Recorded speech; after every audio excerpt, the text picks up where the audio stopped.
Corey, is it okay to record you for educational purposes only? Sure. All right, thank you. I'm gonna go out and then enter my patient's room. Man, Oh, hi. How are you? good, you? I'm very well, thank you. Hand sanitizer, good hand hygiene, put some gloves on. All right. Hello, my name is Anika. I'm going to be your student physical therapist that's working with you today. Is that okay? Yep. All right. So your doctor sent me in here. I know you had a knee surgery this morning. He sent me in here to get you up and moving and get you to take a walk and sit up in your chair. How's that sound? Sounds good. All right. So Corey, is it okay if I touch you? Mm-hmm. All right. I'm going to go ahead and just remove this blanket from you. Do you have a gown on underneath? Mm-hmm. All right, so you're nice and covered. Make sure. All right, good deal. So Corey, before I get you standing up and walking, what I want to do is go through a couple different things. I want to check your heart rate, and I'm going to listen to, I'll check your blood pressure and see what your blood pressure is looking like, and then listen to your lungs once I get you sitting up in the chair, okay?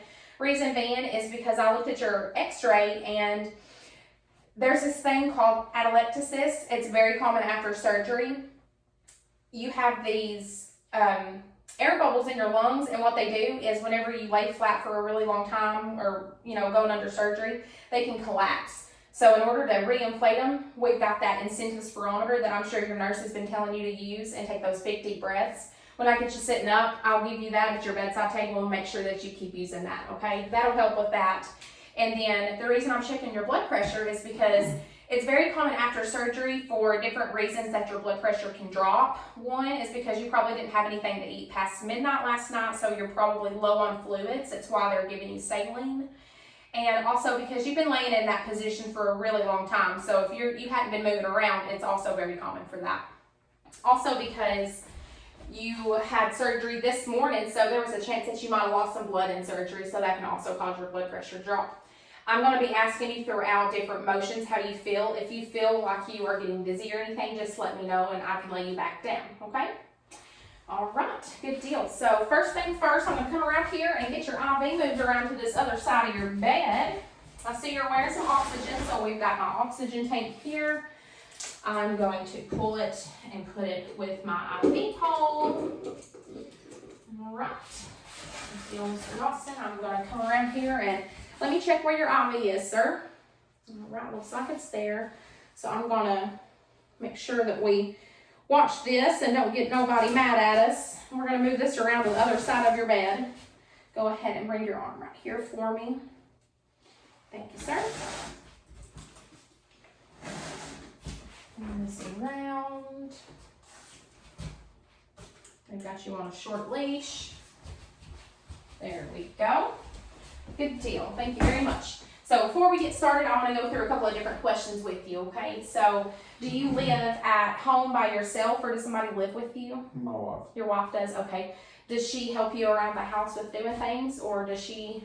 Yeah, we split the work. You split the work? Okay, so you're pretty active in your home then. Yeah, okay. What kind of home do you live in? Is it a 1-story or a 2-story or an apartment? It's just a 1-story with a basement. Okay, so it's got a basement. How many steps does it have going into the basement? I'd say about 10 to 15. Okay. Do you have any steps going into your home itself? Only 2 or 3. Only 2 or 3, okay. Do you have any kind of, I brought a rolling walker in with us to use today. Do you have a walker like that at home or any kind of thing that you use to help walk? Yeah, from my last knee replacement. Okay, so you've got one at home already. Good deal. All right, so you're probably pretty familiar with using it.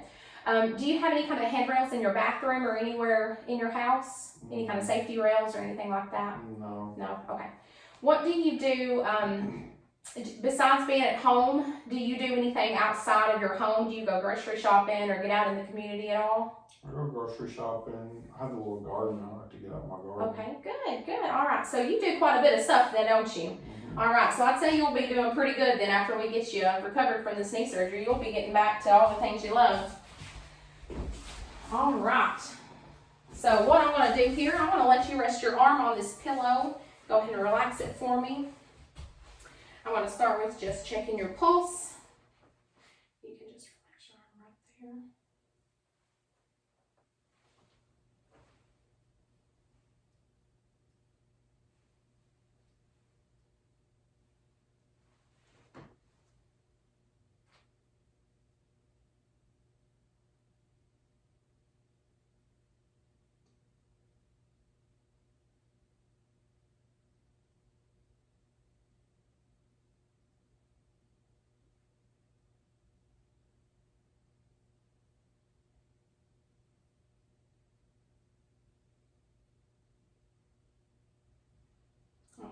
good deal. So your pulse is 72. Now what I'm going to do is check your blood pressure. Before I check your blood pressure, I'm going to pump this cuff up just to see how high I need to blow the cuff up whenever I do check your blood pressure, okay? I'm going to move these cords out of our way.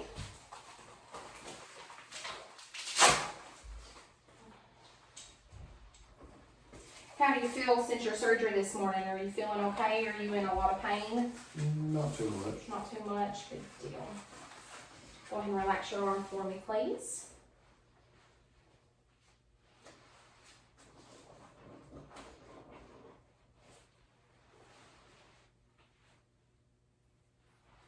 I'm just going to sit that right there. Is that okay? Mm-hmm. Yeah, all right. So now I'm going to start doing radial obliteration to see how high I need to pump his cuff up.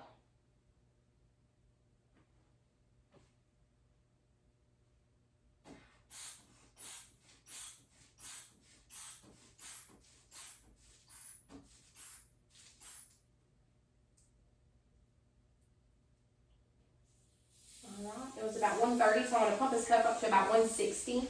Go 30 above that. You still doing okay, Corey? Mm-hmm. All right. So now I'm going to check that blood pressure of yours. Just relax. I would wait about a minute after I do that obliteration so that it doesn't alter my blood pressure reading.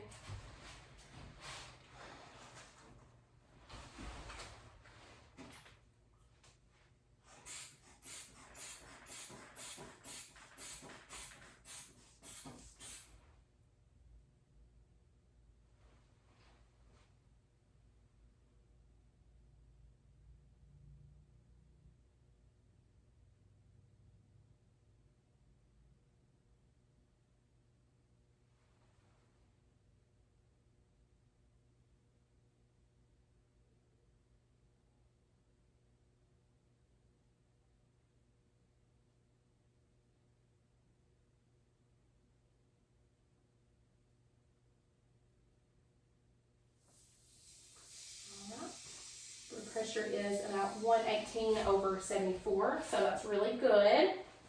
And you said you feel okay, you don't feel bad or anything laying like that. All right, so Corey, lift this arm up for me. Let me take this pad out from underneath you. Set this over here. Now what I'm going to have you do is we are going to sit up on the edge of the bed here. So I'm going to watch your lines here. Whenever you're ready, you can just bring these legs off the side of the bed here. Good deal. All right, so now I've got him sitting here. Again, I'm going to wait at least between a minute and 2 minutes before I check his blood pressure again. I'm going to move his IV around to his other side. We'll say that a minute's passed, and I'm going to go ahead and again check everything. So sit here. Feel okay sitting there?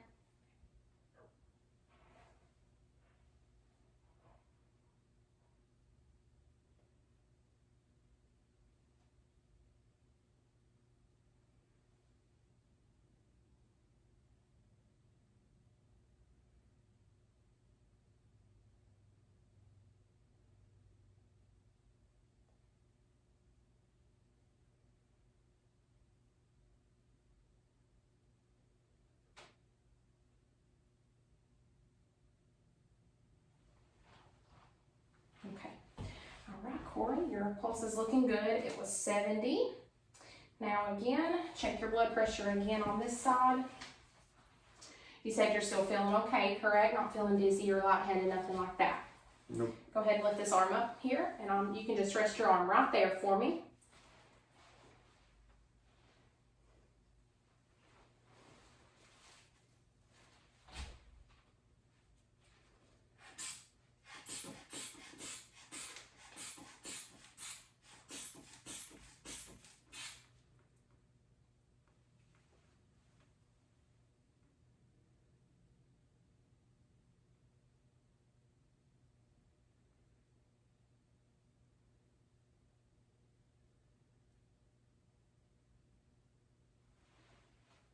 All right.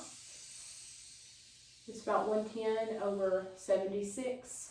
Still looking good. Okay, you can relax your arm here. All right, still feel pretty sturdy sitting there. All right. Now that we're sitting up, I got this gate belt on you. I'm gonna grab my gown that I've sat here and put it around your back so that he's covered up on his backside for whenever we stand up so we don't show anything. Come around you here, go ahead and lift your arms up for me, sir. Thank you very much. This is just to give me something to hold on to in case I need it. All right. So now I've got this walker here. We're gonna pull it up so it's there in front of you. I'm gonna have you stand up just a second here, and I'm gonna check your blood pressure one more time, okay? All right, so whenever you're ready, go ahead and put your hands on the bed. Put your feet up underneath you. If you need to keep that leg kicked out, you can. All right, and go ahead and just stand up for me. Good deal. Walker here, you can put your hands on the walker. Again, I'm gonna take this hand though, and I'm gonna put it up here on me. So we're gonna stand here. I'm going to safely guard you.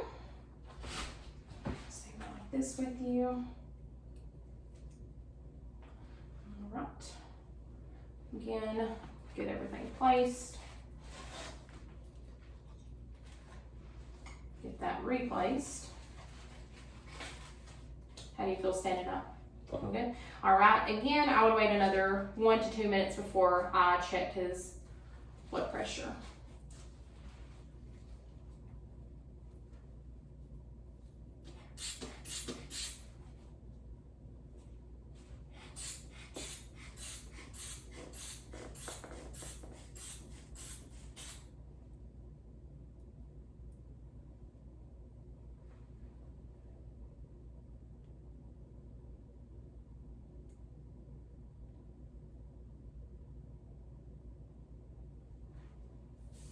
Good deal.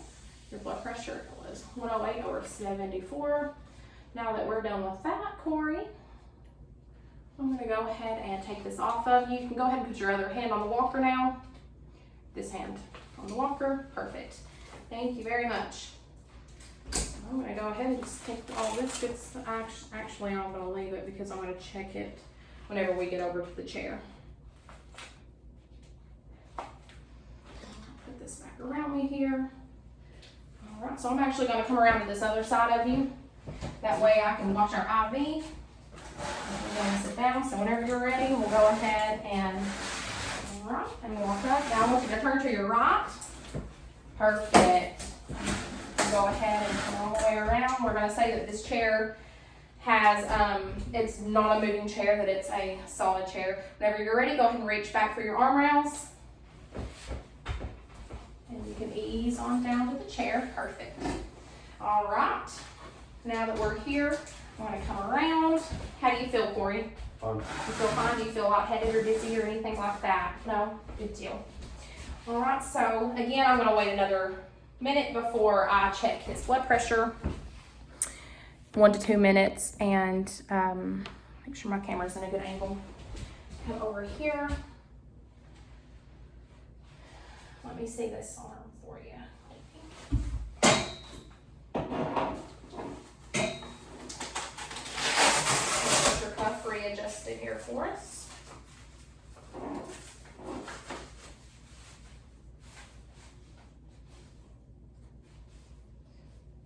Alright, so keep your arm up just like that for me, please, sir.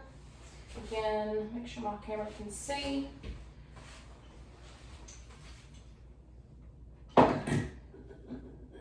Say it had been a minute.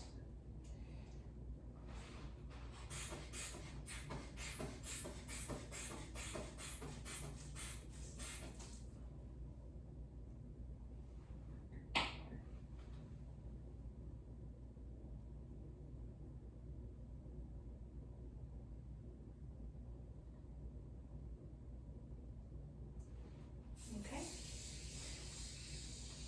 110 over 76.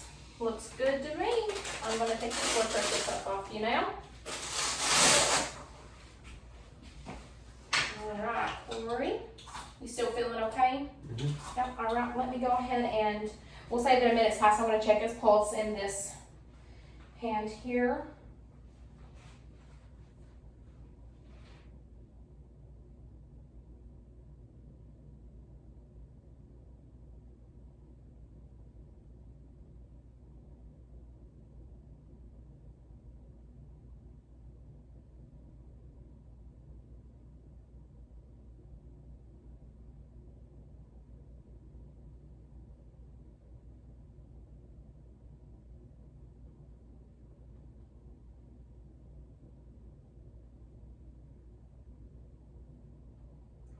Good deal. Your pulse is 75. Now that you're comfortable, I'm going to go ahead and take the safety belt off of you. Feel like your butt is scooted back far enough in the seat? Yeah. All right. So I'm going to come around here and I'm going to take your oxygen and plug it back up into the wall. And I'm going to make sure that his IV is plugged up to the wall to keep charge. Now, Corey, I'm going to listen to your lungs like I was telling you earlier. Now that we're sitting up, it gives me a better position to listen to him. So for my patient, I'm going to be checking the lower parts of his lungs. I'm going to start on the anterior side and go to the anterior basal on his left lung. So to find that, make sure my camera can see, I'm going to turn your chair some. I'm going to find the bottom of his xiphoid process, and then I'm going to come lateral into the mid-clavicular portion. So again, I can feel right in here. Sit up nice and tall for me.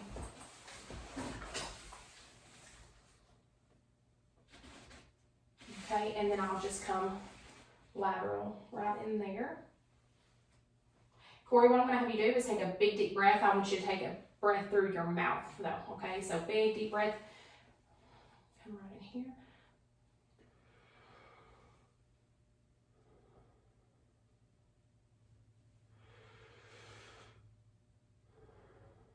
Alrighty, big deal.